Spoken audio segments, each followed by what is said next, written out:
Ih, merinding. Merinding. Coy, bener. Dan tadi itu aku pikir siapa gitu yang nyanyi. Aku turun ke bawah tangga, aku sampai apal, terus aku dari lantai 2 di kamar, aku turun. Nggak ada orang, nggak ada siapa-siapa. Nah suatu ketika, pada saat itu aku pergi ke kamarnya kakak, ada kakak perempuan. Aku tuh rambutnya panjang.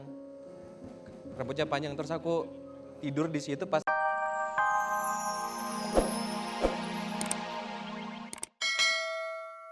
Apa sih yang khas di sana? Di sana ternyata khas itu setiap orang suka sama yang namanya berpantun. Dia mau ngomong apain aja tuh di sana tuh katanya pantun.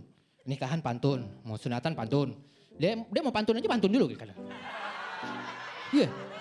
Jadi kalau gue tuh takut gitu, gue takut kesana ya Allah, ini gimana ya? Apa bener ya? Ternyata pas gue udah sampai sana bener, gue disambut pakai pantun. Wah. Sambut, sambut.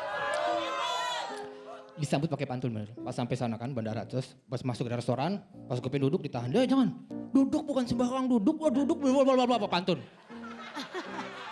Gue mau makan, jangan makan dulu, makan bukan sembarang makan. Wah pak, semuanya serba pantun ini.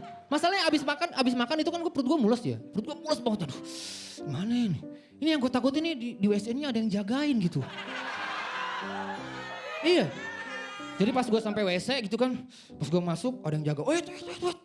Wah, jangan mulai. Celana bukan sembarang celana panjang, baju berdasi. Tak peduli awak dari mana mau kemana, masuk WC harus permisi. Wah. Akhirnya gue belajar, gue balas gitu kan. Mas perak adalah harta, dijaga, dipenuhi sepenuh hati. Saya nahan dari Jakarta, tolong pinjam WC-nya sekali. Wah. Dibalas lagi sama dia. Wih pandai awak berpantun nih, zaitun bukan sembarang zaitun. Semangka bulat seperti semangka. Pandai kali awak berpantun, silakan pakai WC semaunya. Wah. Gue senang dong ya. Gue senang akhirnya gue masuk. Set, mau masuk gak jadi. Ngomong yang jelas, jangan kumur-kumur lu, ngomong yang jelas. Ya, pas gue masuk, akhirnya gue keluar lagi gak jadi. Gue bilang gini, zaitun bukan sembarang zaitun, pulau penyengat jauh di sana.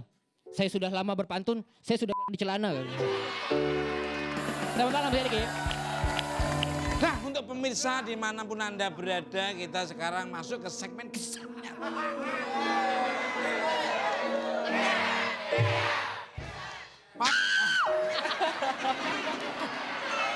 Soalnya nyeremin banget sih. Dan para bintang tamu kita pada malam hari ini di Ting Tingkul Suyu, dia mempunyai kisah nyata yang benar-benar belum pernah orang dialami. Belum.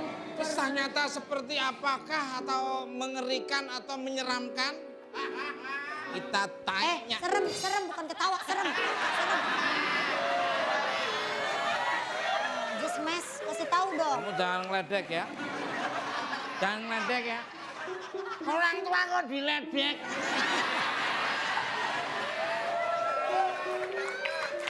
Ini Kita mah, tanya-tanya dulu. nih. Kisah nyata apa yang nanti akan diceritakan? Iya. Itu lucu, terlalu Biarin aja, lucu ya Allah. biarin. Biarin aja. Ntar dia jatuh jadi kisah misteri jadinya. Pertama, kita nanya kepada Siti Badriah. Ada cerita pengalaman misterius.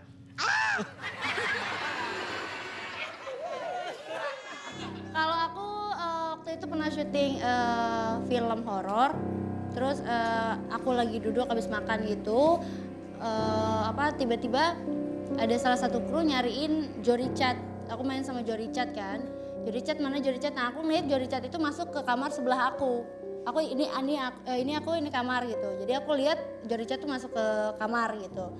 Terus Joe Richard mana Joe Richard? Ya, aku bilang tuh di kamar gitu. Ternyata pas dia lihat ke kamar sama krunya nggak ada.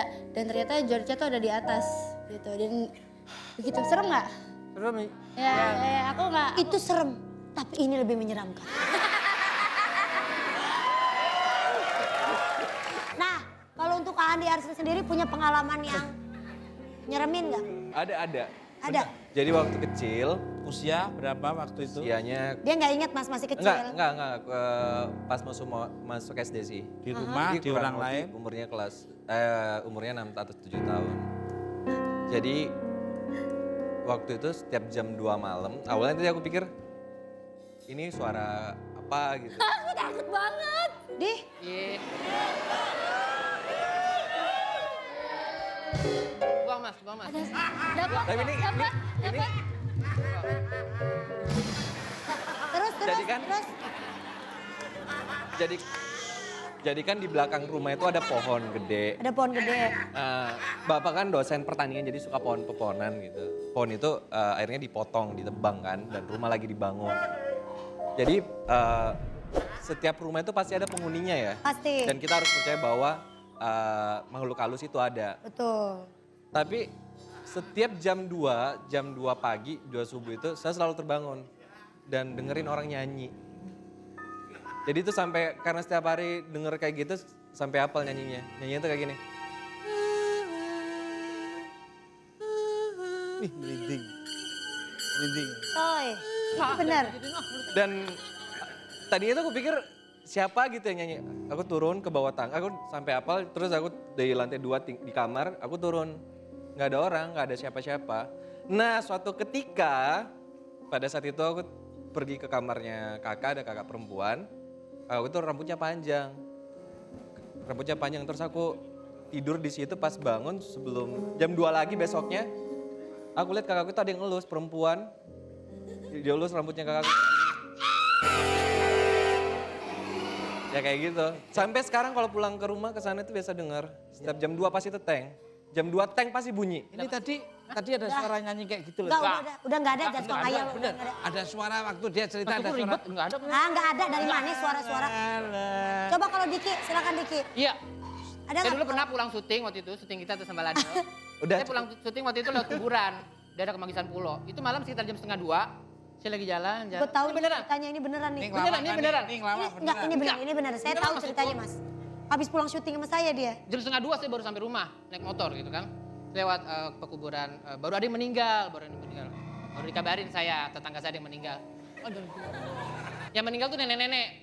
Jadi tuh nenek-nenek namanya ada, tapi gue nggak mau sebutin. Itu dia terkenal nenek-nenek yang rambutnya panjang banget. Sampai meninggal pun tuh rambutnya masih tebal, panjang dan dia nggak mau dipotong. Jadi pas gue 1:30 kira-kira sampai di pinggir jalan itu sebelahnya ini udah pemakaman semua. Nah, kuburannya dia pas banget ada di sini. Jadi sebelum kuburannya dia itu ada jalanan rusak. Pas banget di depan kuburannya itu ada jalanan rusak. Gue juga dari situ ya. Jalan pelan-pelan itu malam 1:30. Nah tiba-tiba nih bulu kuduk udah merinding. Tiba-tiba dari kanan tuh ada suara kayak ini lagi pelan banget, gue lagi pelan banget. Lama-lama kenceng. Motor gue mati. Digas nggak jalan. Tiba-tiba gue liat dari balik pohon ada yang nunjukin. Mas, belum masuk gigi. Ya